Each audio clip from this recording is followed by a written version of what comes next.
Sejam bem-vindos a este programa Nós e a Família. Eu sou Joaquim Dias e hoje estou aqui com a minha filha Flávia Dias. Estamos neste programa Nós e a Família, aqui na Ângelos TV, com um assunto muito delicado e que trouxemos alguém que nos vai ajudar a nós e a cada um de vós que está em casa. Algo que muitas vezes até é um pouco descuidado, porque nós adultos às vezes só pensamos em nós mesmos. Somos às vezes um bocadinho egoístas. Mas eu vou já apresentar a nossa convidada. Peço para que a Flávia se apresente, não é? Já dizendo que és minha Olá, filha.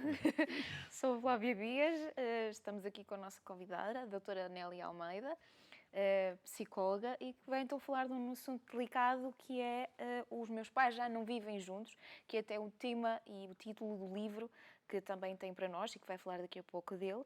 E achei também um tema interessante para introduzir o programa Os Meus Pais Já Não Vivem Juntos, porque é uma frase de criança, ou seja, não é eu e o meu marido, ou não sou eu e a minha esposa, é os meus pais já não vivem juntos, e é disso que vamos tratar, é das crianças e dos pais que já não vivem juntos.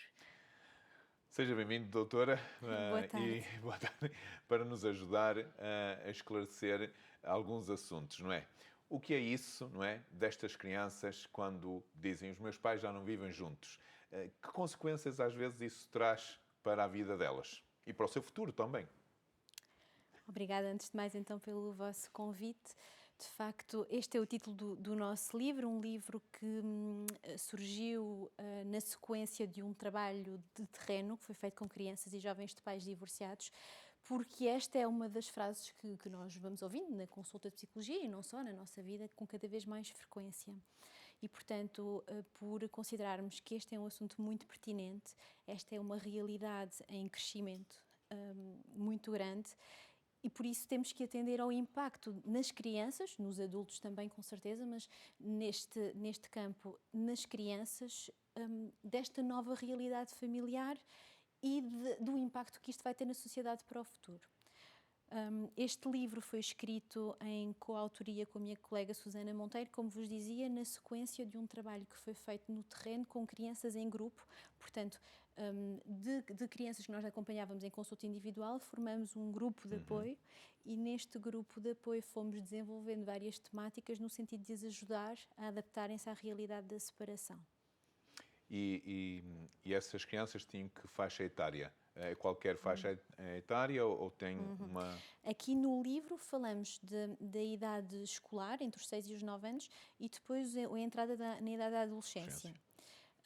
Mas trabalhamos com todas as faixas etárias, até chegamos a ter grupos de idade pré-escolar, com crianças muito pequenas, antes dos 5, 6 anos, que estavam também a passar por esta realidade. E nessa faixa etária há alguma...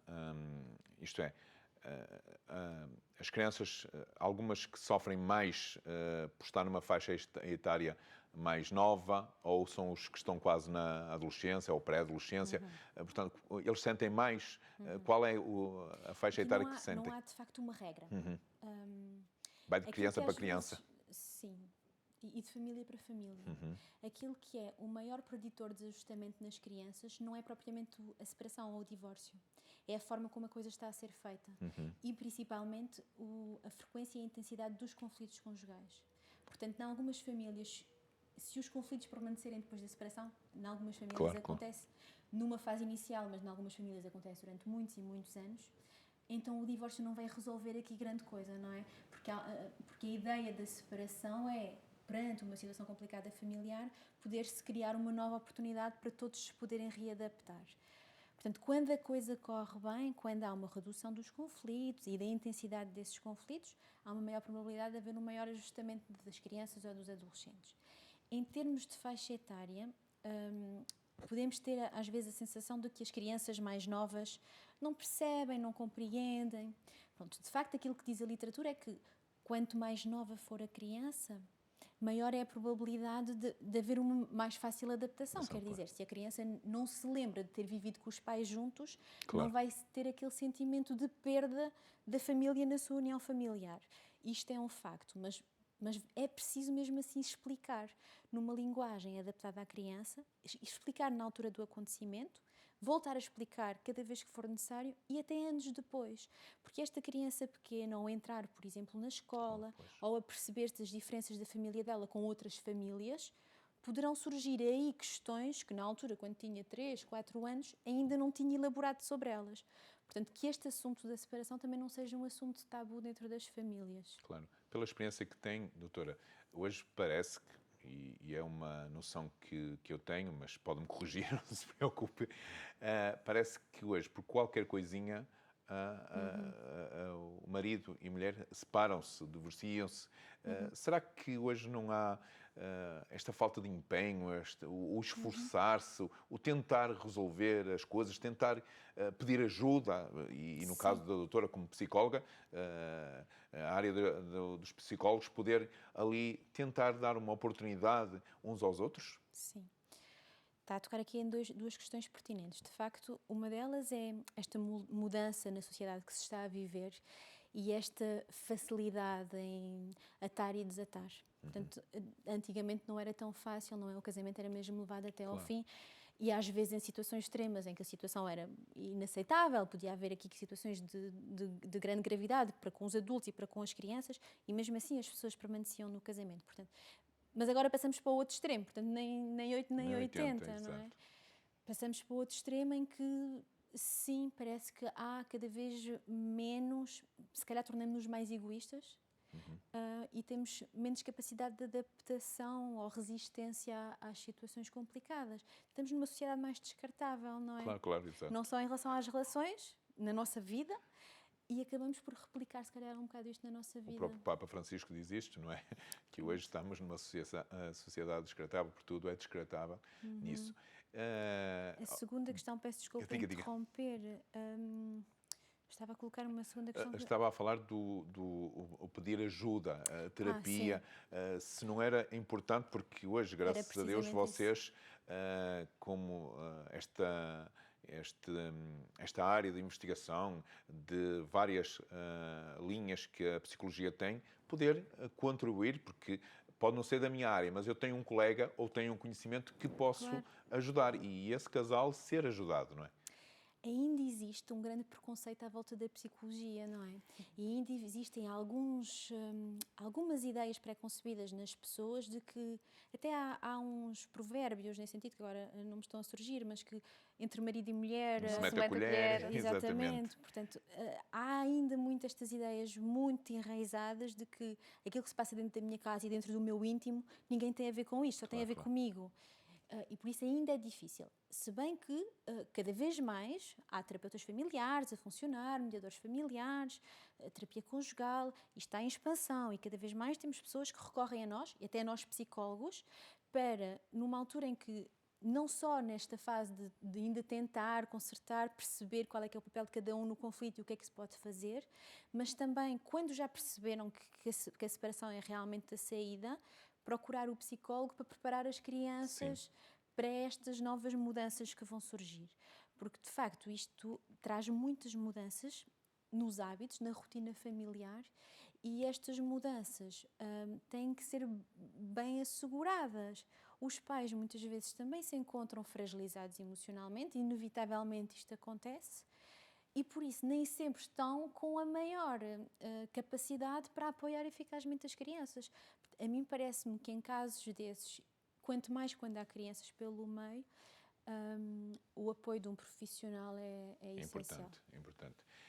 Eu passo já a palavra à Flávia, porque ela, antes de começar o programa, ela estava a falar com a doutora Nelly e tinha algumas coisas pertinentes que depois a doutora vai explicar. Mas, diante desse estudo que fez e dos atendimentos que tem, consegue nos dizer quais são os motivos que às vezes levam a uma separação, ou quais a percentagem maior que leva, que as crianças digam, não, o meu pai ou a minha mãe separasse por causa disto, ou porque falta dinheiro, ou porque a minha mãe não trabalha, ou porque o meu pai arranjou uma outra mulher, que muitas vezes acontece isso, porque se ouve, as crianças ouvem tudo, não é? E é um conjunto de coisas... Sim, não tenho dados em termos estatísticos do que é que está a provocar com maior proporção. Claro. Falou em temas que recorrentemente nos surgem. Olha, as questões do desemprego também acabam por trazer muitos problemas, Exato. conflitos familiares que depois às vezes não se consegue ultrapassar. A questão de relações extraconjugais também vai surgindo. Às vezes preocupações com os filhos adolescentes, que podem trazer para casa algumas preocupações, e as diferenças nas práticas educativas dos pais entram em choque na altura em que há um conflito maior com a criança, não é? Enquanto as coisas vão correndo bem com os filhos, os pais vão se complementando nas práticas, mas depois, quando há um problema maior, é preciso uma intervenção mais de perto. Um diz que é para a esquerda, o outro diz que é para a direita. Não quer dizer que o divórcio não vai resolver esta situação das práticas educativas a serem diferentes, não é? Pelo contrário, às vezes com a separação cada um vai querer afirmar mais a sua forma. Mas sim, podem ser diversas. Eu penso que é sobretudo uma questão de mentalidade.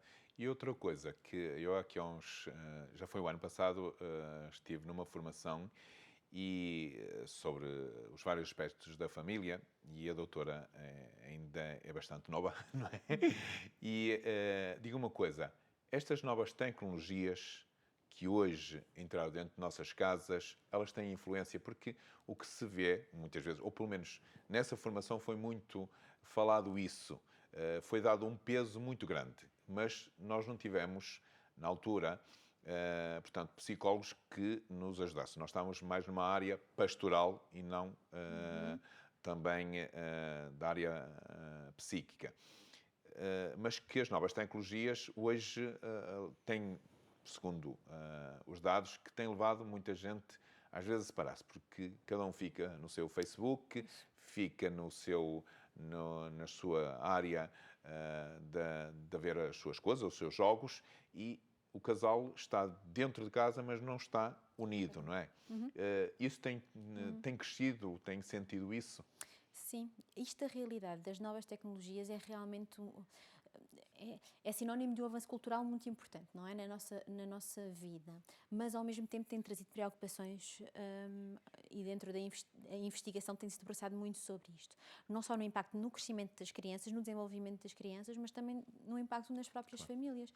De facto, como diz, é muito comum nós conseguirmos observar num café um casal e cada um estar ao seu telemóvel. Já é raro encontrar duas pessoas a conversar sem o telemóvel estar pelo menos em cima da mesa e sempre a tocar, não é? Claro. Sempre a receber ali ou mensagens ou chamadas.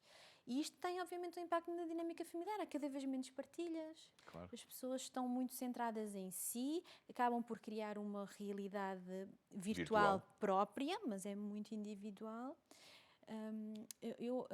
Aqui há 15 dias estava numa consulta com uma senhora que me dava este exemplo, e ela brincava com a situação, mas para ela própria mostrava-me o quanto achava extremista a situação em que estavam a chegar. Portanto, ela vive com o marido, tem um filho, mas o filho já está no estrangeiro, e então está no estrangeiro a estudar, e então ela contava que à noite estão os dois no sofá, um em cada lado do sofá, a ver televisão, portanto já temos um ecrã, mais um ecrã cada um, encontram algumas coisas interessantes no telemóvel e, em vez de conversarem sobre isso, mandam um para o outro. Portanto, estão dentro da mesma sala e mandam um para o outro para poderem ter acesso às fotografias, aos textos. Pronto. E acredito que isto não seja uma situação única. E se formos a ver, se calhar nós próprios já fizemos isto dentro das nossas próprias famílias.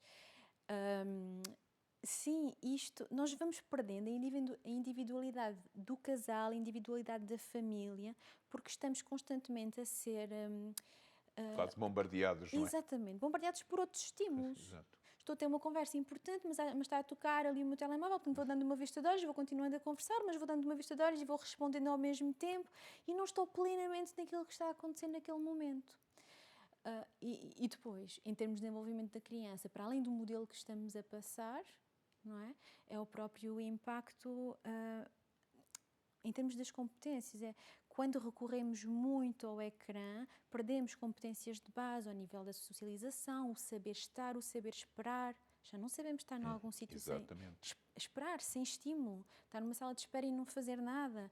Damos constantemente o tablet, o telemóvel à criança para ver os desenhos animados. Até para comer precisa ter o ecrã à frente. Portanto, estas competências de base, que é a resistência à frustração, alguma coisa não está a correr bem, ok, toma lá o tablet, que é para não fazeres a tal birra.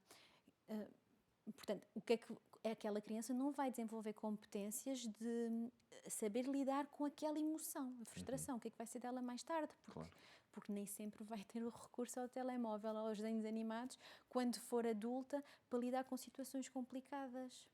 Pois, por isso é que também temos um aumento muito de depressões e principalmente na área já muito jovens, já jovens com 15, 16 anos já depressivas por um monte de situações, porque qualquer coisinha bloqueiam e não conseguem ultrapassar. A tolerância à frustração Exato. é uma competência de base. Nós temos que desenvolver mecanismos internos para lidar com as situações que nos são complicadas e que nos trazem emoções negativas, como a frustração é uma delas. Se na idade em que estas competências devem ser desenvolvidas, os adultos de referência não promovem, não ajudam, então a criança não vai adquirir aquela capacidade. Então, o que a doutora está a sugerir, e que eu estou de acordo, não é? Mas para os nossos telespectadores, é que nós temos que ter cuidado, nós pais, a não facilitarmos muito na educação dos nossos filhos, qualquer coisa nós darmos o tablet ou o telemóvel para eles estarem distraídos, seja na alimentação, seja até numa festa que estejamos, ou numa reunião, ou mesmo até em família, mas porque a criança está a incomodar, a maneira mais fácil de acalar é dar. E a criança também sabe que, fazendo essa birra, porque sabe o que quer. Exatamente. Deixe-me dizer que isto acaba por ser uma ótima forma que os adultos arranjaram de poderem estar num contexto social e descansados sem estarem a preocupar com a criança. É mais uma vez aquilo que falava há pouco, logo no início da conversa. É se calhar nós adultos somos um bocado egoístas. Exato. E queremos também aproveitar aquele momento e então recorremos àquilo que é o mais fácil também para podermos descansar. É claro que a nossa sociedade é muito mais exigente do que aquela que se calhar era há uns anos atrás. Sim, sim. E portanto os adultos também estão sobrecarregados e às vezes, por falta de recursos, acabam por também recorrer a esse mecanismo. E doutora, uma última pergunta antes de irmos para intervalo. E penso que a senhora também ouve muitas vezes isso, às vezes a esposa ou o esposo queixar-se de que a esposa está no seu tablet ou no seu telemóvel, mas tem um código onde o marido não tem acesso ou a esposa não tem acesso. Isso está correto ou está errado? Eu sei que é difícil dizer isto, não é? Mas responder assim diretamente à pergunta é difícil. Tem que haver dentro do casal alguma privacidade individual, não é? Tem que ser respeitado algum espaço próprio. A partir do momento em que há um código que o outro não pode aceder, deixa logo então pensar que há coisas às quais eu não posso aceder, coisas que eu não posso ver. Portanto, logo à partida não dá a ideia de espontaneidade, de liberdade dentro da relação. E mesmo até de confiança. De confiança na relação, exatamente. Portanto, o ideal era não ser escondido o código, mas também não ser necessário recorrer ao em todos os instrumento momentos, que seja do outro. Haver um espaço próprio, mas também um espaço do casal em que haja confiança, dentro daquilo que é o espaço individual de cada um, haver confiança no outro, na relação. Doutora, muito obrigado, que já estamos a chegar no final da nossa primeira parte. Como vê, foi rápido. Nisso, vamos para a segunda parte. A Flávia tem algumas perguntas também para fazer à doutora Nelly Almeida. Dentro de pouco tempo, é um curto intervalo, estamos já e voltamos já com a doutora.